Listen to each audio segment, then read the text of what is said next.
Hello, everyone, and welcome to the first episode of c.r.a.c.k.a, which is comics, reviews, awesome movies, comedy, and anything else I think that kicks ass. Today, we're going to review some comics that I've gotten recently that are actually kind of cool. I'm not going to do them all in the first episode because it would take too long, but I'll start off with some ones that are kind of odd. We have the X-Men, Uncanny X-Men Fear Itself, where apparently the Colossus turns into the Juggernaut now. It's an interesting book. I mean, I didn't like it at first. I kind of liked it towards the end. It's just funny how the original Juggernaut, Kane Marco, is powered by a new demon now who gives him electric powers more than anything else. And c.r.a.c.k.a is pretty much pissed that no one worships him anymore, so he puts out an ultimatum to the X-Men. He says that if no one steps forward to be his new follower as the Juggernaut, he's going to level San Francisco.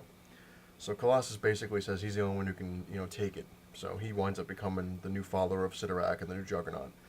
What makes it odd is that not only does he have his Colossus powers, but now he's got the Juggernaut powers, which really makes him overpowered. But his skin apparently now generates heat. So if you go to touch him, from what he says, you can actually, it'll melt your skin off. The other fun thing is that he generates lightning through his eyes. His lightning shoots out of his eyes, goes all around him, and he starts running at Mach 1, which was odd, because I've never seen the Juggernaut have flash powers, but apparently he does now. And the other odd thing is that his helmet now, it's solid, but when he wants to talk to someone or he wants to, look like Colossus, it melts off and goes into the bands on his arm. Hey, to each their own. It's just funny because also he can't revert to human form anymore because he's stuck as Colossus and then he's stuck as the Juggernaut. It's a whole weird thing. But anyway, it's not bad. It's not great, but it's not bad. I guess you got to see where it's going to go. Moving on to Venom, the Spider Island, which is it's sad that I started Spider Island with this issue, but what the hell? It's funny that now Venom is a cross between the Punisher and looks like a Spawn kind of, and it's also weird that it's now Flash Thompson, who apparently got his legs blown off in a war, and to help out, the government basically said, "Here's a symbiote, and you'll work for us, and this will give your legs back." Which it does. He grows like symbiote legs, which is weird. He also uses weapons. He uses guns, machine guns, whatever, and it's cool. Hey, it's like I said, it's like the Punisher Venom. But it's funny because apparently everyone on the island has spider powers now, and he winds up fighting this giant tarantula-looking spider that spits acid webbing. Towards the end, they learn that it's Captain America that he's been kicking the crap out of, and you can't kill him because it's Captain America. That's pretty much how it ends, which is just it's odd, and I'd like to see what the next issue brings and how the hell Captain America gets turned back. Anyway, moving on to a couple other ones. We're going to start with some DC. Firestorm #1. I've never been a Firestorm fan ever. I've been mostly a Marvel fan actually, other than DC. But when I started DC, I kind of stayed away from Firestorm. I just thought he sucked. But this book was actually really, really cool. Bloody as hell. It was just It's cool. It's worth picking up if you're going to buy it. Or looking for ones to buy, not know which number ones are cool, but Firestorm is actually worth it. There's actually, Ronnie Raymond is back as Firestorm, as is Jason, I forget what his last name was. But they actually have 3 Firestorms, and they wind up becoming, they wind up fighting each other, whole big thing, and they wind up combining into one giant-ass Firestorm called Fury, which was insane. It's pretty much how it ends. It doesn't really get into the whole thing of what the hell's going to go on, because obviously you got to leave something for number 2. But without getting too much into it, it's cool. It's worth reading. Moving on to Hawkman #1. Another person I was never actually a fan of, but this one it's interesting too. It's basically Carter Hall is just fed up being Hawkman. He's had enough. He decides to burn his whole suit, his weapons, everything. He winds up going to some remote forest and, digging a hole and throwing it in there and setting it on fire. 2 seconds later, the nth metal, is pretty much what he says, pops up in the form of a hawk and just attacks him, and then it just goes black. And then it shows, I guess, his archaeology crew,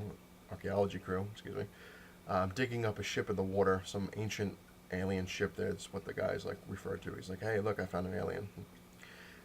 Carter Hall then winds up waking up, and it's apparently 2 weeks later, and he has no idea what happened to him. All he knows is his hands are burned, his chest is burned, and he has no idea.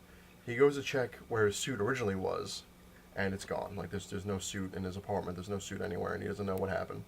One of his friends shows up to pick him up to take him to look at the alien wreckage, and they cut open the alien they find, and all of a sudden it goes all Venom on him. Like this symbiotic ooze stuff flows out and starts covering the entire crew, and they turn into alien monsters or whatever. And then all of a sudden, which is another funny thing, Carter Hall turns into Hawkman. All of a sudden his skin is healed and the costume just oozes out of wherever and covers him, and all of a sudden he's like, how did this happen? How am I Hawkman? But you know what, I'll figure that out later. And so it's bashing the crap out of the aliens, and that's pretty much how it ends. But it's just interesting how a lot of things are going the Venom route, where it's, you know, all of a sudden everything oozes around and so on and so forth. Moving on. Justice League #1. This was an awesome comic. I actually loved it. I thought it was really cool. It's funny, though, how it seems to be the only one that is like a relaunch. Even though they all started at one, this is the only one that kind of starts from scratch, where nobody knows each other. Like, it starts off with Batman running through Gotham City chasing some kind of alien monster, and the cops are pretty much more after Batman than they are the monster, which is funny. Green Lantern pops up and just takes out the monster, just knocks him out, just shoots him like 5 or 6 apartment buildings, you know, down the road. Batman's pissed because Green Lantern pretty much is honing in on his turf, like saying, hey, you know, what are you doing here?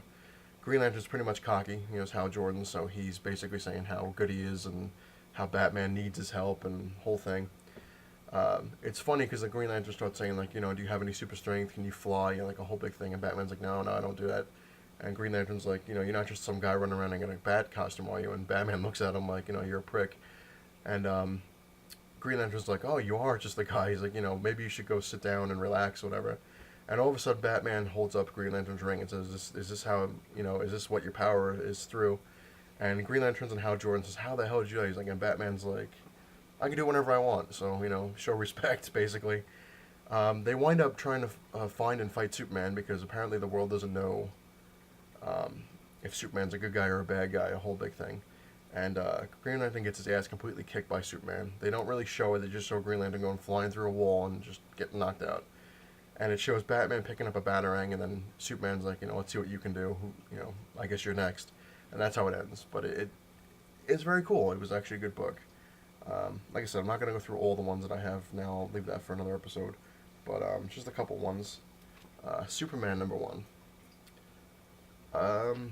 I'm not a huge Superman fan, but, you know, I look forward to it. It's just, the new costume is kind of odd. It's something to get used to. I just find it funny that Superman needs body armor. It's just kind of funny how all of a sudden he needs to have body armor. It actually sucked. It actually wasn't that good of a book. I mean, I thought it was kind of... It was trying to, I guess, tell, like, too much in one issue. Basically, the Daily Planet is destroyed because the new owner feels that print is dead. Like, nobody reads anymore on paper or newspaper or anything. So he destroys it. Superman's seen, like, hovering, just pretty much looks like he's just pissed off at the world because now he's got no job. And Lois Lane, like, her and Jimmy Olsen try to take a photo of Superman, and he just disappears. And they're wondering why all of a sudden Superman doesn't want to be talking to anybody or doesn't want to have his picture taken. Then they show Clark Kent, like, just discussing how it sucks that, you know, he's got no way of, you know, showing, you know, his journalistic skills, I guess. And that's pretty much how it goes through the entire story, him just getting annoyed that he can't, you know, be a journalist and he's got to find a new job. It was like I said, it was a lot of stuff in one issue, and that's probably why I didn't like it, but Superman fans, they might like it. It's worth a shot, but we'll see how it goes. Moving on to another odd one, Captain Atom, #1. It's crazy. It's basically, if you've read the old Spawns where they used to have a time clock, like whenever Spawn used to use his powers, he would lose time because it was killing him. Basically, same thing with Captain Atom. Now, all of a sudden, if he uses his powers, he winds up killing himself. Like, every time he uses his powers, a piece of that time clock gets taken away. It's interesting. Like, you see him actually, like, destroying, like, this armored guy, basically by willing it to turn to dust. And then he finds out that, you know, that his powers are killing him slowly. That's pretty much it. But it was an interesting book. It's worth a read. Let's see. Like I said, I'm not going to go through everything, but the last one I want to do today is Detective Comics #1. Very odd. Basically, it's Batman going after the Joker again, and it winds up the Joker is kind of framed for murders that some of them he did, some of them he didn't, and he winds up in Arkham Asylum after almost getting killed by somebody who he winds up killing. This guy pops up into his cell and says, and Joker's like, I'm glad you finally came here. It should have been you to do it all along. And it looks like the guy's going to kill the Joker. What happens is he winds up cutting the Joker's face completely off and putting it on a wall in his cell in Arkham. And the Joker gets up and starts laughing and saying, it tickled a little bit or it hurt, it was funny. And then the mystery guy says, now the real fun begins, basically, and then that's how it ends. It was cool. I'm a Batman fan, so I'm kind of a little bit biased, but, it was interesting. And that's pretty much my review for some of the comics. Next episode, I'll review a couple more that I've gotten. Also, we might even show people how to properly throw a batarang, whichever ones you like, or how to clean your guns. Who knows? Anyway, thanks for watching. I hope you've liked the reviews, and any questions on anything or specific comics you want to talk about, let me know. Talk to you guys later.